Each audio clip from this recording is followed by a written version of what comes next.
प्रदेश में आप लोगों का स्वागत है। सीधी बात में आज चर्चा करने वाले हैं कि अरविंद केजरीवाल का राहुल गांधी प्लान फेल हो गया। इस विषय पर चर्चा करना आवश्यक है। सीधी बात में आप जानते हैं दोस्तों कि हम लोग सीधे बात करते हैं, दायाँ-बायाँ नहीं घूमते, सीधे टॉपिक की चर्चा करते हैं कि आखिर क्या हो रही है देश की राजनीति। नमस्कार दोस्तों, मैं सुधांशु, आप देख रहे हैं द स्वदेश।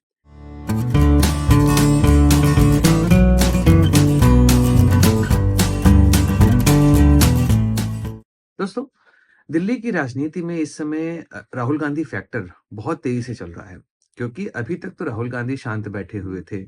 और अगर आपको अजय माकन वाला किस्सा याद है, जहां पर राहुल गांधी ने एक तरीके से अजय माकन को रोक दिया था कि अरविंद केजरीवाल पर टिप्पणी ना की जाए, क्योंकि उस समय उन्होंने अरविंद केजरीवाल को देशद्रोही कह दिया। तो राहुल गांधी को लगा होगा, या उनके जो आसपास के उनके सहयोगी हैं, उन्होंने समझाया होगा कि भाई इंडिया गठबंधन तो एक ही है, और अगर आप इस तरीके से आपसी हमलावर होंगे और ऐसी टिप्पणियाँ करेंगे, तो उसका एक हमको नकारात्मक प्रभाव देखने को मिल जाएगा। इस वजह से इस तरह की टिप्पणियाँ ना की जाएँ। अभी संदीप दीक्षित ने भी इस बात को कहा कि ऐसी कोई खबर नहीं आई, लेकिन उन्होंने क्यों कैंसल किया था वह अपना प्रेस कॉन्फ्रेंस, ये अजय माकन बता पाएँगे। इस पर हम कुछ नहीं कह सकते हैं। लेकिन वहाँ पर यही लगा था कि राहुल गांधी ये चाह रहे हैं कि अरविंद केजरीवाल पर पर्सनल टिप्पणी ना की जाए।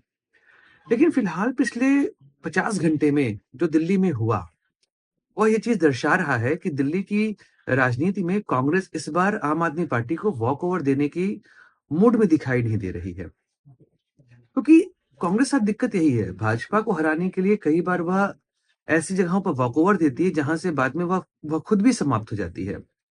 अगर आप देखेंगे तो पंजाब में वहाँ पर यही काम हुआ कि आम आदमी पार्टी ने कांग्रेस का वोट खा लिया। दिल्ली से बड़ा उदाहरण तो कुछ है ही नहीं, क्योंकि दिल्ली में 2013 में भाजपा को सत्ता से दूर रखने के लिए कांग्रेस ने खुद को सैक्रिफाइस कर दिया। और ऐसे में आज स्थिति यह बन गई है कि 50% के आसपास वोट बैंक रखने वाली कांग्रेस के पास 5% से भी कम वोट बचे हुए हैं। तो आप समझ सकते हैं कि कांग्रेस के पास वैसे भी दिल्ली में खोने के लिए कुछ नहीं है। लेकिन पिछले कुछ हफ्तों में जो दिल्ली की राजनीति हुई, उस राजनीति में एक बात स्पष्ट है कि कांग्रेस को यह समझ में आ गया है कि अगर अपनी राजनीति को बचाए रखना है, आगे बढ़ना है, तो हमें तो चुनाव लड़ना पड़ेगा। 2029 के समय देखा जाएगा इंडिया गठबंधन कहाँ जाएगा। लेकिन फिलहाल राज्यों की स्थिति में तो हमको अपने आप को ठीक करना पड़ेगा। आप अगर यूपी का केस देखें, तो यहाँ पर लोकसभा चुनाव के नतीजों के बाद से कांग्रेस लगातार काम कर रही है। अभी जब कांग्रेस अध्यक्ष मल्लिकार्जुन खड़गे ने कांग्रेस की यूपी की सभी इकाइयों को भंग कर दिया और कहा कि अब नए सिरे से यहाँ पर तैयारी करेंगे। दिल्ली में भी जिस तरीके से दिसंबर के महीने में कांग्रेस और आम आदमी पार्टी बीच गठबंधन होने का प्रयास हो रहा था, लेकिन इसमें भी यही था कि गठबंधन हो जाए तो ठीक है, नहीं होता है तो हम यहाँ पर एकजुट होकर चुनाव लड़ेंगे। लेकिन जो शुरुआत के कुछ दौर थे, वहाँ पर कांग्रेस गायब दिखाई दे रही थी, पर राहुल गांधी का सीलमपुर में दिया गया भाषण, इसके बाद अरविंद केजरीवाल की जो हुई प्रेस कॉन्फ्रेंस, उसने एक चीज़ स्पष्ट कर दी है कि राहुल गांधी, अरविंद केजरीवाल, अब इनके बीच में वैसा सामंजस्य नहीं है जैसा कि हम लोकसभा चुनाव में देख रहे थे। यहाँ पर अरविंद केजरीवाल ने यह तक कह दिया कि राहुल गांधी जितनी उनको गाली देना चाहें गाली दें, वह राहुल गांधी के खिलाफ एक शब्द नहीं बोलेंगे। लेकिन अगर आप राहुल गांधी के बयान को देखेंगे जो उन्होंने सीलमपुर में दिया, उसमें एक बात स्पष्ट थी कि उन्होंने कभी भी अरविंद केजरीवाल के लिए अनर्गल टिप्पणी नहीं करी। जो भी वहां पर उन्होंने बात कही है, वो बहुत सभ्य तरीके से कही। हर बार अरविंद केजरीवाल जी शब्द का ही प्रयोग किया है। ऐसे में अरविंद केजरीवाल का ये कहना है कि राहुल गांधी ने उनको भाषण दिया, यह बात मतलब गाली दी है, सॉरी, अपने भाषण में, यह बात तो पूरे तरीके से गलत है। और राहुल गांधी को भी पता है कि हमें अपने आप को यहाँ पे स्टेबल करना पड़ेगा, क्योंकि दिल्ली की राजनीति में एक दौर पे वो सत्ता पे थे और 15 साल सत्ता पे रहे हैं। ऐसे में अचानक से एक आंदोलन से उठी पार्टी उनको सत्ता से गायब ही नहीं कर दी, उनके अस्तित्व को ही खत्म कर दिया। और यूपी के साथ पंजाब में चुनाव होंगे। इस तरीके से अगर वह इसको मैनेज नहीं करेंगे, तो इसकी समस्या आएगी, और पंजाब में आम आदमी पार्टी की स्थिति बहुत खराब है। वहाँ पर कांग्रेस को अपने लिए आशा दिख रही है कि वह वहाँ पर सत्ता स्थापित कर सकती है। ऐसे में क्योंकि आम आदमी पार्टी का जो अमृत है, वह दिल्ली है। अगर दिल्ली में आम आदमी पार्टी के अमृत को उनसे छीन लिया जाए, तो आम आदमी पार्टी का अस्तित्व खत्म हो जाएगा।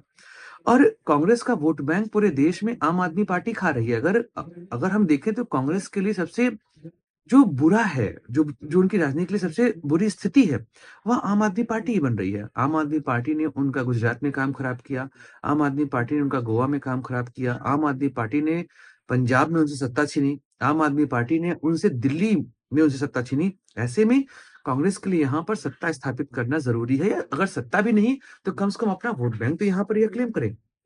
और सीलमपुर में राहुल गांधी की जो रैली हुई, या जो वहाँ पे उनका भाषण हुआ, वह एक बात दर्शा रहा है कि सीलमपुर के आस-पास के 3-4 जो सीटें हैं, उन सीटों पर दलित और मुस्लिम वोट बैंक बहुत है।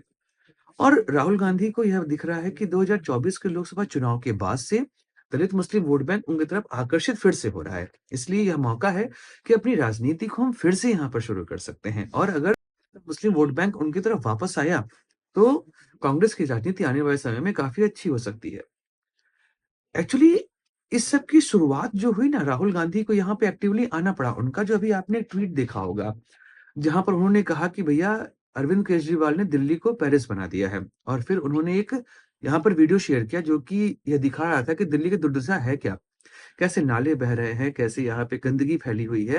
अरविंद केजरीवाल के ऊपर एक बहुत बड़ा हमला है, और अरविंद केजरीवाल को यहाँ पर समझना पड़ेगा कि राहुल गांधी ने अगर कांग्रेस के लिए प्रचार करना शुरू किया, तो आम आदमी पार्टी की दिक्कतें बढ़ने वाली हैं, यहाँ पर सीधी बात है।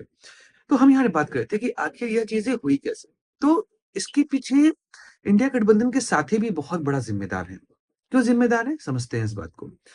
अगर आप देखेंगे तो महाराष्ट्र चुनाव के बाद कांग्रेस जिस तरीके से वहाँ पर हारी और राहुल गांधी के नेतृत्व पर सवाल उठे, उसके बाद इंडिया गठबंधन के जो साथी हैं, उन्होंने कांग्रेस को साइडलाइन करके आपस में ही एक नया गठबंधन बनाने का प्रयास किया।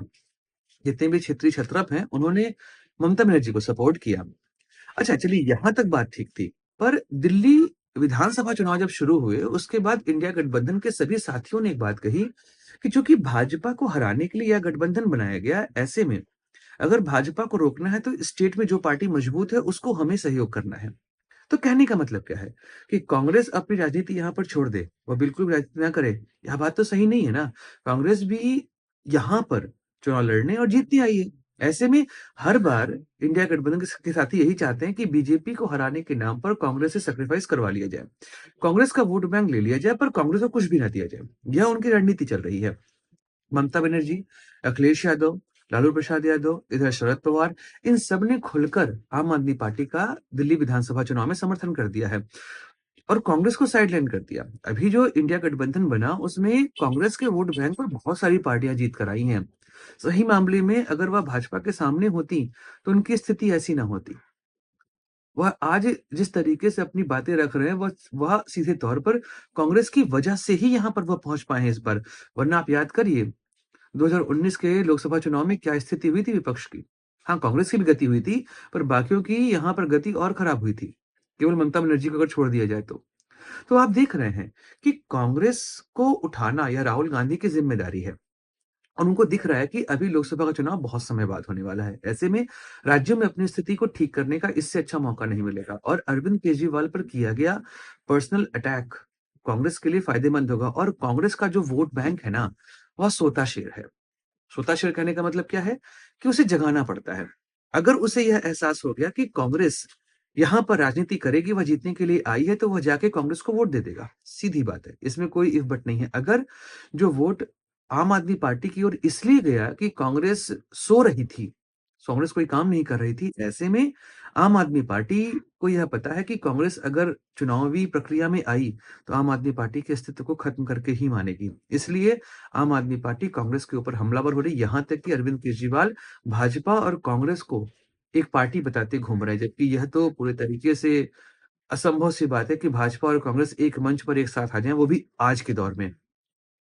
सोनिया गांधी, अटल जी दौर का जो दौर था वो होता, तो एक बात स्पष्ट होती, यहाँ पर बात समझ में भी आती। पर राहुल गांधी और नरेंद्र मोदी के दौर पे तो यह असंभव है कि कांग्रेस और भाजपा एक मंच पर आएँगी। लेकिन देखते हैं राजनीतिक स्थिति क्या बनती है कांग्रेस की, और जिस तरीके से आम आदमी पार्टी यहाँ पर घबराई हुई है और चुनावी प्रक्रिया में उनकी स्थिति खराब होती जा रही है, समय बताएगा कि क्या होगा दिल्ली का चुनाव। दोस्तों, बाकी चर्चा करते रहेंगे, मिलेंगे अगली वीडियो में। Like, share, subscribe the channel. जय हिंद, वंदे मातरम, भारत माता की जय।